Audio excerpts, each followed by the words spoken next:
कल हम लोग बुद्ध के जन्म की कथा के बारे में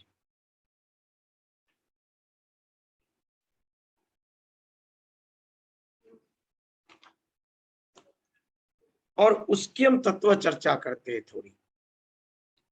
इसमें जो संवाद है, इसमें जो लक्षण है, इसमें जो बातें हैं, इस प्रकार से कोई अगर रहेगा तो दूषित हो जाएगा। समाज भी दूषित होगा, व्यक्ति का मन भी दूषित होगा, अव्यवस्थित समाज हो जाएगा। तो ये है ना, केवल एक तत्व चर्चा है, इसमें से हमें तत्व ज्ञान लेना है। ये समाधि भाषा है।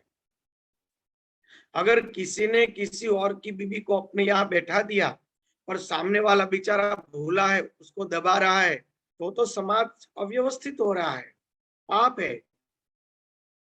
पर इसमें हम लोग इसका तत्व ज्ञान देखेंगे। रूपक है, ये सब है ना, रूपक है, समाज की दृष्टि से पाप है। ये तो केवल रूपक के रूप में कथा दी गई है। हम उसके बारे में चर्चा करेंगे कि किस तरह से, जैसे कि बृहस्पति जी की पत्नी यानी गुरु पत्नी, वह चंद्रमा के घर गई और वहीं पर रुक गई। अब इसका तत्व ज्ञान देखिए। चंद्र कौन है? चंद्र का अर्थ होता है मन। मन जो है वो चंद्रमा है। बृहस्पति कौन है? बृहस्पति है बुद्धि। बुद्धि है वो गुरु है। और बुद्धि की वृत्ति है जो असल में बुद्धि के अधीन होने के बदले चंद्र के अधीन हो जाती है, यानी कि मन के अधीन हो जाती है। मेरी आवाज तो आ रही है ना कि टुकड़े पड़ रहे हैं? आ रही है स्वामी। अच्छा, क्योंकि आप लोगों का दृश्य मुझे नहीं आ रहा है, थोड़ा प्रॉब्लम है आज। अगर आवाज टुकड़े पड़े या ना आए तो आप लोग सामने से कहना, मुझे पता नहीं होगा तो मैं फिर से बात बोलूंगा। बुद्धि जो है उसकी वृत्ति यानी कि बृहस्पति की पत्नी बुद्धि है, वो हमारी इंद्रियों को आज्ञा देती है। हमारी इंद्रिया बुद्धि के अनुसार वर्तती है। तो बुद्धि कौन हुआ? उसका गुरु हुआ ना, इंद्र के गुरु, देवताओं के गुरु। मेरी आवाज तो सुनाई दे रही है ना आप लोग को? हाँ, बराबर आ रही है स्वामी जी, आवाज आ रही है, आवाज आ रही है आपकी, बराबर आ रही है। आप लोग दृश्य कभी कभी आते जाते उसी। हाँ, तो ये जो बुद्धि है वह बुद्धि, वह गुरु है। इंद्रियों को आदेश देना, इंद्रियों को मार्गदर्शन देना, वह बुद्धि का काम है। इंद्रियों को आदेश और इंद्रियों को मार्गदर्शन बुद्धि देती है। तो बुद्धि कौन है? बुद्धि बृहस्पति है, बुद्धि गुरु है। इंद्रियों का गुरु बुद्धि है और चंद्रमा मन है। मन को एक इंद्रिय गिना गया है, 11 इंद्रिया, हाथ, नाक, कान, सब इंद्रिया जो कहा है, आंख, मुख, उपस्थ, गुदा, तो 10 इंद्रिया कहा है। तो 10 इंद्रियों में 11वीं इंद्रिया मन है। बुद्धि को इंद्रिय नहीं कहा गया है, मन को इंद्रिय कहा गया है। यानी कि मन का भी गुरु बुद्धि है, बुद्धि उसका गुरु है। बुद्धि की जो सात्विकी वृत्ति है उसको मन के द्वारा दूषित करके तामसी बना दी गई है। मन की वृत्ति यानी मन की पत्नी, जब हमारा अंतःकरण, हमारी वृत्ति मनमानी करेगा, तब वो व्यक्ति पतन की ओर जाएगा। हम नहीं कहते कि वो मनमानी कर रहा है, हम शब्द यूज करते हैं ना, उपयोग करते, मनमानी कर रहा है, बराबर है ना, कि मनमानी कर रहा है। मनमानी कर रहा है यानी कि आप लोग अगर सुनते हैं तो कुछ हाँ या ना कहे ना, मुझे ऐसा लगता है कि आपको कुछ सुना ही नहीं देता है। आप कोई ऐसे भी नहीं कर रहे हो, ऐसे करके बैठे रहते हो, तो मैं घबरा जाता हूँ। कोई हाँ या ना, थोड़ा तो इशारा करो सामने, सुनाई दे रहा है, सुनाई दे रहा है स्वामी जी। प्लीज।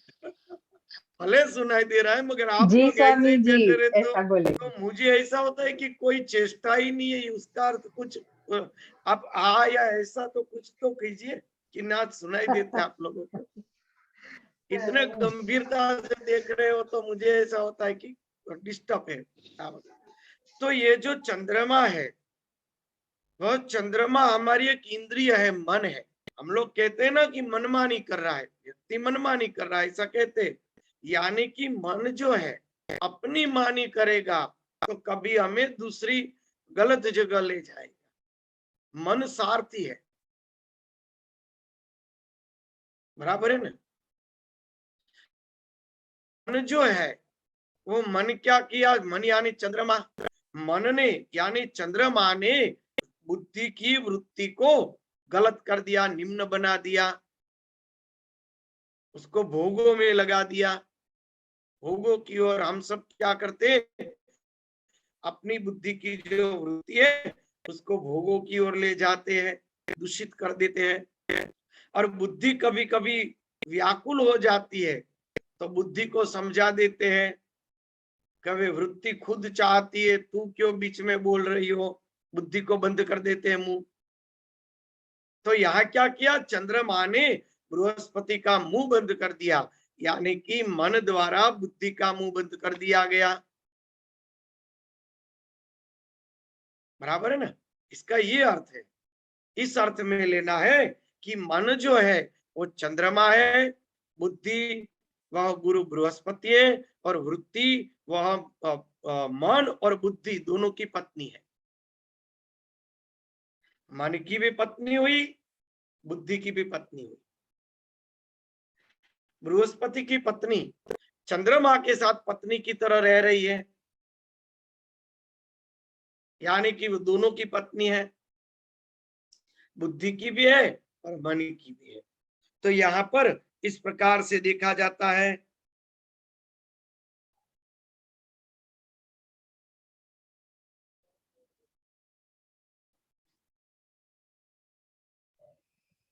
मतलब स्वामी जी, जब भी अपने को कोई वृत्ति होती है तभी बुद्धि का आसरा लेना चाहिए कि बुद्धि क्या बोलती है, ये करना चाहिए या नहीं करना चाहिए, मन के हिसाब से नहीं देखो, चल।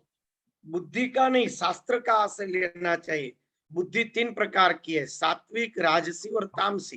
तामसी बुद्धि भी हो सकती है, बराबर जी है।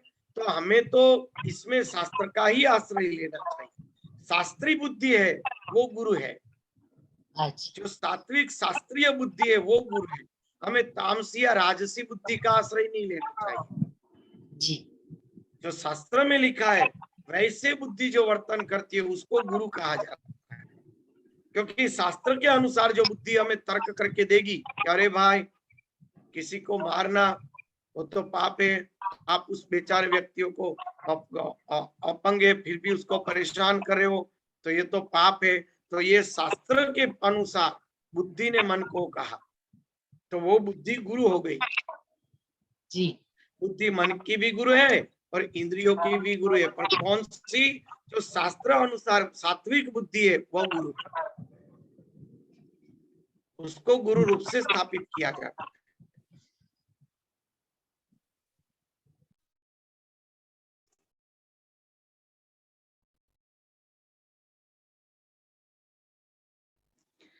चंद्रमा क्या समझा रहा है कि अगर ये स्त्री यहाँ पर स्वेच्छा से रुक गई तो इसमें तेरा क्या गया, वो अपने आप तुम्हारे घर आ जाएगी, तुम क्यों आके हमें परेशान कर रहे हो, बराबर।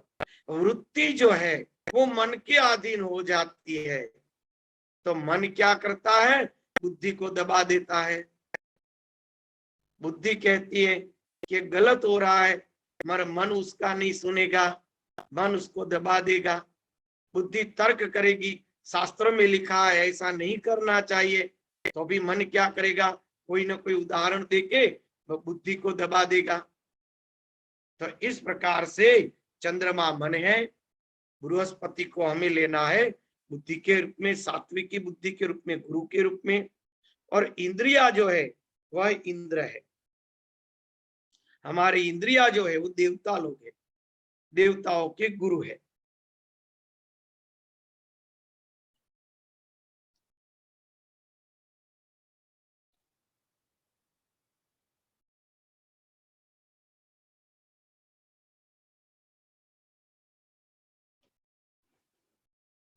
जब बृहस्पति जी ने अत्यंत क्रोध किया तो चंद्रमा ने कहा कि वो आपके योग्य नहीं है, क्योंकि आप तो भिक्षुक है, आप उसको भोग प्रदान नहीं कर सकते। जो सात्विक बुद्धि है उसको दूषित वृत्तियों द्वारा, जो मन दूषित हो चुका है वह मन को दबा देगा, उसको कहेगा धर्म की बात याद मत कर, हमें थोड़े ही साधु होना है, इस प्रकार से कहेगा ना। हम तो संसारी आदमी है, क्यों हमें बुद्धि तो इतना दबा रही है। इस प्रकार से हमारे मन हमारे बुद्धि के ऊपर हावी होके बुद्धि को दबा रहा है।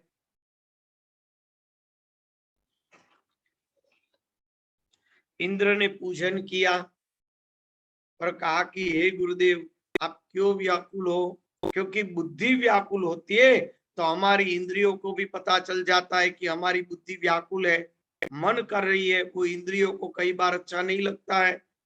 तो उस समय बृहस्पति जी बोले, चंद्रमा ने मेरी पत्नी को ले लिया है, मैं आपकी शरण में हूं, अब मैं क्या करूं, मैं अत्यंत दुखी हूं, आप मेरी सहाय कीजिए। इंद्र ने कहा कि आप शोक न करें, हे सूरत, मैं आपका सेवक हूं, मैं आपकी पत्नी को अवश्य लाऊंगा। महामते, यदि दूत भेजकर भी वह मनोत्मत चंद्रमा आपकी स्त्री नहीं देता तो देवसेना सहित मैं स्वयं युद्ध करूंगा। इस प्रकार गुरु बृहस्पति को आश्वासन देकर अपनी बात को इसी ढंग से कहने वाले विलक्षण तथा वाक्पटु दूत को चंद्रमा के पास भेजा। शीघ्र ही वह चतुर्दूत इंद्रलोक गया, चंद्रलोक में गया, रोहिणीपति चंद्र से संदेश सुनाया, हे महाभाग, इंद्र ने आपसे कुछ कहने के लिए मुझे भेजा है, अतः उनके द्वारा जो कुछ कहा जाए ज्यों का त्यों आपके सामने मैं कह रहा हूं। हे महाभाग, आप धर्मज्ञ है, नीति जानते, धर्मात्मा, अत्रि आपके पिता है, अतएव आपको कोई ऐसा कार्य नहीं करना चाहिए जिससे आप निंदनीय हो। आलस रहित होकर यथाशक्ति अपनी स्त्री की रक्षा सभी प्राणी करते हैं, अतः इस तारा के लिए बड़ा कहल होगा, इसमें संदेह नहीं है। क्योंकि हर व्यक्ति अपनी पत्नी की तो रक्षा करने में धर्म है, अगर ये तारा को आप उठा लाए तो उसके लिए हमें कलह भी करना पड़ेगा, वो धमकी दे रहे हैं। हे सुधानी जय, जैसे आप अपनी भार्या की रक्षा हेतु प्रयत्न करते हैं, वैसे गुरु बृहस्पति भी अपनी पत्नी के लिए रक्षा के लिए प्रयत्नशील है। आप अपने ही सदृश सभी प्राणी के विषय में विचार कीजिए। देखा, बुद्धि के द्वारा मन को समझाया जा रहा है कि जैसे हम है वैसे दूसरे ऐसा मान के तू कर, किसी की चीज को तू छीनने का प्रयत्न मत कर।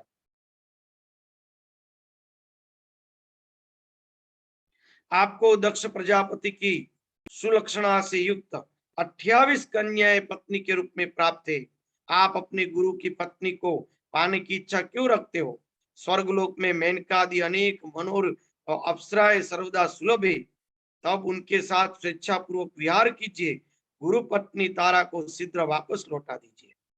आप जैसे महान लोकदी महान लोग यदि अहंकार व ऐसा निंदनीय कर्म करेंगे तो अनभिज्ञ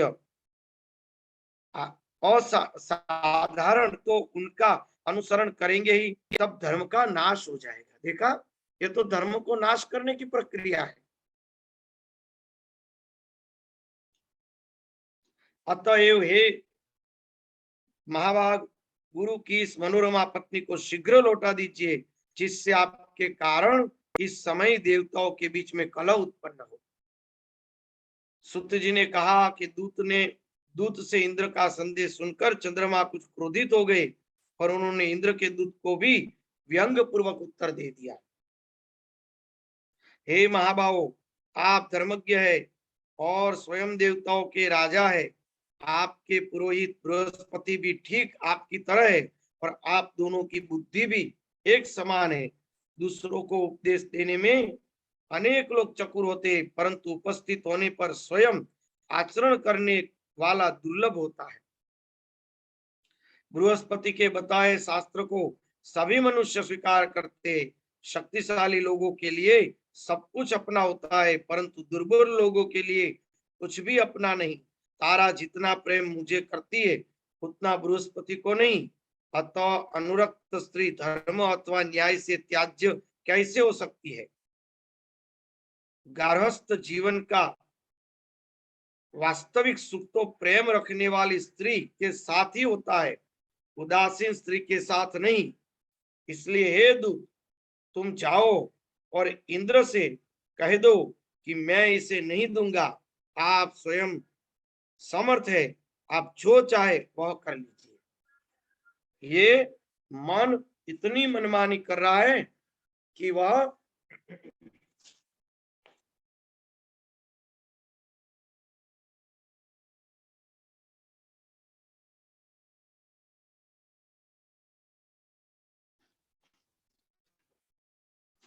इतनी मनमानी कर रहा है कि वह इंद्र का भी अब सुनने को तैयार नहीं। मन कई बार इतना गलत व्यवहार करता है कि उनकी इंद्रियां उसको साथ नहीं देती है। जैसे दारू पीना, मारपीट करना, कोई गलत धंधे करना, तो कई बार उसका शरीर इंद्रिया साथ नहीं देती है, फिर भी वो अपना गलत काम नहीं छोड़ता है। इंद्रिया यानी इंद्र, तो उसको अब इंद्र के दूत को भी लौटा दिया। यानी इंद्रियों ने कहा कि ये पाप कर्म करने में हम तुम्हें सहयोग नहीं देंगे, फिर भी मन नहीं मान रहा है। सुत जी बोले कि चंद्रमा ने ऐसा कहने पर दूत इंद्र के पास लौट गया और चंद्रमा ने जो कहा था सब इंद्र से कह दिया।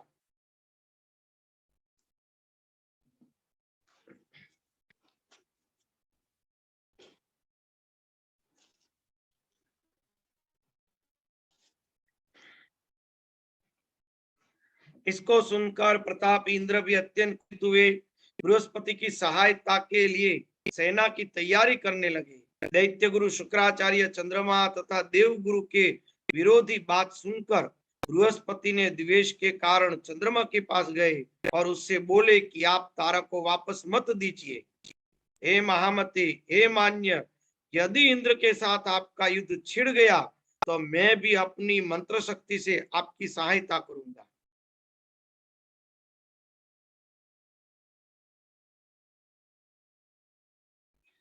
जो शुक्राचार्य थे, वह शुक्राचार्य को पता चला कि युद्ध कर रहा है, तो शुक्राचार्य वह चंद्रमा के पास गए, उनको कहा कि आप चिंता मत करो, मैं आपकी सहायता करूंगा। यदि इंद्र के साथ आपका युद्ध छिड़ गया तो मैं मंत्र शक्ति से आपको सहायता करूंगा। गुरु पत्नी से अनाचार की बात सुनकर और शुक्राचार्य को बृहस्पति का शत्रु जानकर शिवजी भी बृहस्पति की सहायता के लिए तैयार हो गए। तब तारकासुर के साथ हुए युद्ध की भांति देवदानों में संग्राम छिड़ गया। यह युद्ध बहुत वर्षों तक चला। देवदानों का यह संग्राम देखकर प्रजापति ब्रह्मा जी हंस पर सवार होकर उस क्लेश की शांति के लिए रणस्थली में शीघ्र पहुंचे। तब ब्रह्मा जी ने चंद्रमा से कहा कि तुम बृहस्पति की पत्नी को लौटा दो, नहीं तो भगवान विष्णु को बुलाकर मैं तुम्हें समूल नष्ट कर दूंगा।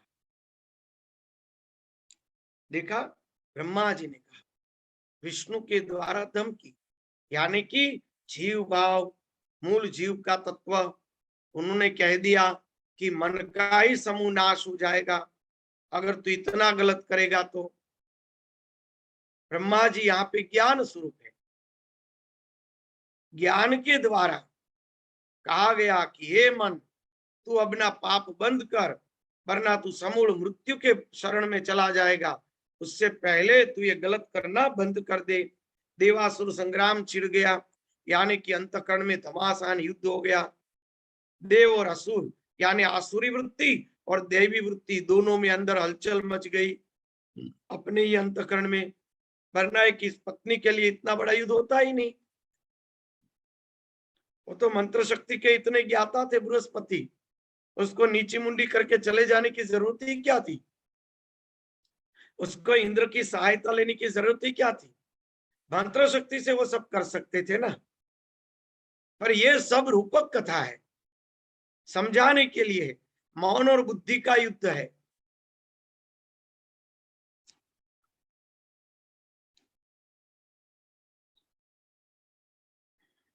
तत्पश्चात लोक पितामह ब्रह्मा ने भृगुनंदन शुक्र तो भी युद्ध से रोका। उससे कहा कि दैत्य के संग्राम से क्या आपकी भी बुद्धि अन्याय युक्त हो गई है? तत्पश्चात ब्रह्मा जी की बात सुनकर शुक्राचार्य चंद्रिका के पास गए। उन्होंने चंद्रमा को युद्ध से रोका और कहा कि तुम्हारे पिता ने मुझे भेजा है, तुम अपने गुरु की पत्नी को तत्काल छोड़ दो। सुत जी ने कहा कि शुक्राचार्य की यह अद्भुत वाणी सुनकर चंद्रमा ने बृहस्पति की गर्भवती सुंदर प्रिय भार्या को लौटा दिया। पत्नी को पाकर गुरुदेव बड़े प्रसन्न हुए और आनंद पूर्वक अपने घर को चले गए। तत्पश्चात सभी देवता और दैत्य अपने अपने घर चले गए। पितामह ब्रह्मा अपने लोक तथा शिवजी भी अपने कैलाश पर गए। इस समय अपने सुंदर स्त्री को पाकर बृहस्पति संतुष्ट हुए। तदंतर कुछ दिनों के बाद तारा ने शुभ दिन और नक्षत्र में चंद्रमा के समान सुंदर पुत्र को जन्म दिया। पुत्र को उत्पन्न देखकर देवगुरु बृहस्पति ने प्रसन्न मन से उसे विधिवत जात कर्म आदि सभी संस्कार किए।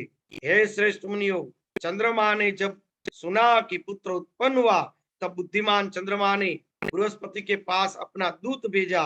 यह पुत्र आपका नहीं है, क्योंकि यह मेरे तेज से उत्पन्न हुआ है। जब आपने अपनी इच्छा से बालक का जात कर्म संस्कार क्यों कर लिया? उस दूत का वचन सुनकर बृहस्पति ने कहा कि यह मेरा पुत्र है, क्योंकि इसकी आकृति मेरे समान है। पुनः दोनों में विवाद छिड़ गया। देव दानव मिलकर फिर युद्ध के लिए आ गए और इस प्रकार उसका बहुत बड़ा समूह एकत्र हो गया। उस समय शांति के अभिलाषी स्वयं प्रजापति ब्रह्मा पुनः वहां पहुंचे और रणभूमि में डटे हुए युद्धोत्सव के देव दानवों को उन्होंने युद्ध से रोका। धर्मात्मा ब्रह्मा ने तारा से पूछा कि हे कल्याणी, यह किसका पुत्र है? तुम सही सही बता, जिससे यह कलह शांत हो जाए। तब असितांग पांगी सुंदरी तारा ने लज्जा से सिर नीचे करके मंद स्वर में कहा, यह चंद्रमा का है। ऐसा कहकर वह घर के भीतर चली गई। तब प्रसन्नचित होकर चंद्रमा ने पुत्र ले लिया। उन्होंने उसका नाम बुद्ध रखा। पुनः वे अपने घर में चले गए। तत्पश्चात ब्रह्मा जी अपने लोक को गए। इंद्र सहित सभी देवता चले गए। इस प्रकार प्रेक्षक भी जो जहां से आए थे वे सभी अपने अपने स्थान को चले गए। इस प्रकार गुरु के क्षेत्र में चंद्रमा से बुध की उत्पत्ति का यह वृत्तांत जैसे मैंने पूर्व में सत्यवती पुत्र व्यास जी से सुना था, वैसा आप लोगों से कहा। अब देखो, ये तत्व चर्चा है। मन से जो वृत्तियों के द्वारा जो कर्म हुआ है, उसका फल मन भुगतता है। बुद्ध यानी कर्म।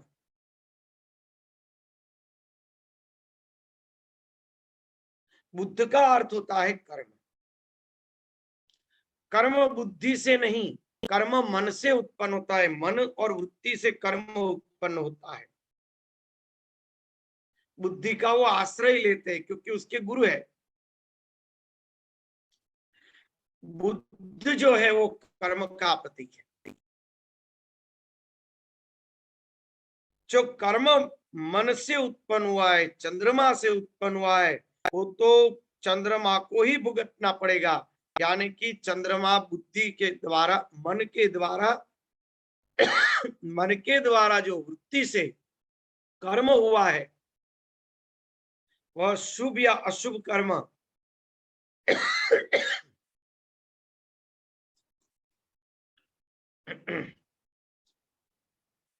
मन को ही भुगतना पड़ेगा।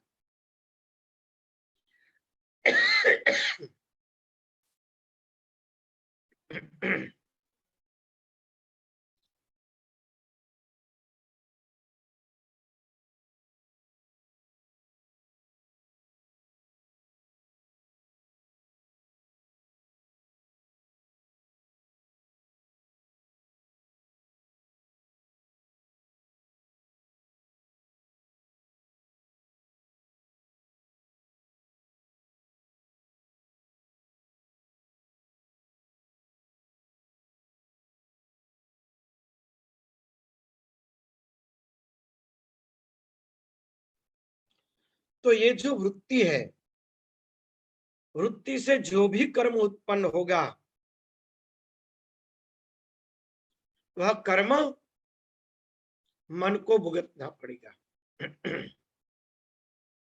व्यक्ति दुखी कहां से होता है? मन से। कर्म जब भुगतना है तब सुख या दुख मन को होता है।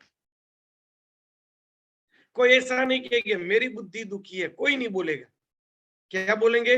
मेरा मन दुखी है। अरे मेरा तो मन बड़ा सुखी है। मन, वृत्ति बुद्धि से जुड़ी हुई है मगर अधीन मन के होती है। और कर्म दोनों से जो उत्पन्न होता है, वृत्ति और मन के द्वारा, वो मन को भुगतना पड़ता है। वो पुत्र मन का है क्योंकि मन से उत्पन्न हुआ है। ये पूरी की पूरी तात्विक कथा है।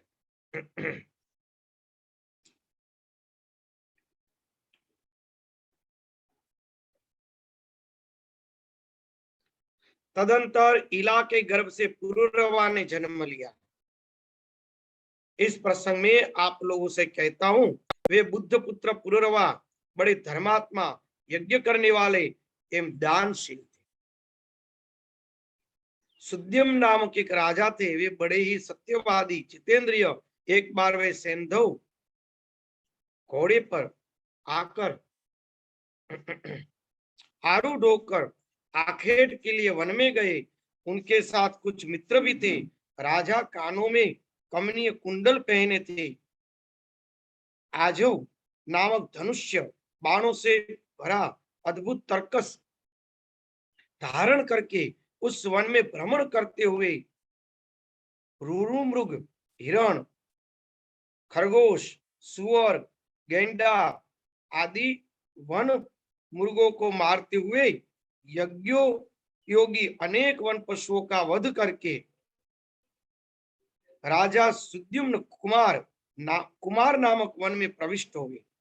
वह दिव्य वन सुमेरु पर्वत के निचले भागों में था, जो सुंदर मदार वृक्षों से सुशोभित था, जहां अशोक वृक्ष की लताएं फैली हुई थी और मोल सीरी की सुगंधी उसे सुरभित कर रही थी। चलो 3 बजे हैं। तो इस प्रकार कल हम लोग किस प्रकार से इला बने, ये जो स्त्री से पुरुष से स्त्री कैसे बन गए, भगवान के कुमार वन के अंदर के वन में प्रवेश किया और वहां से मां पार्वती के श्राप से वह स्त्री रूप धारण हुआ। बुद्ध से विवाह करके पुरुष के शरीर से वह बालक जन्म हुआ और चंद्रवंश का विस्तार, वह पूरा का पूरा कल सत्संग लेंगे। हरिओम। प्रणाम स्वामी जी। प्रणाम स्वामी। प्रणाम प्रणाम। जय हरि। कल तो भैया का वो काशी के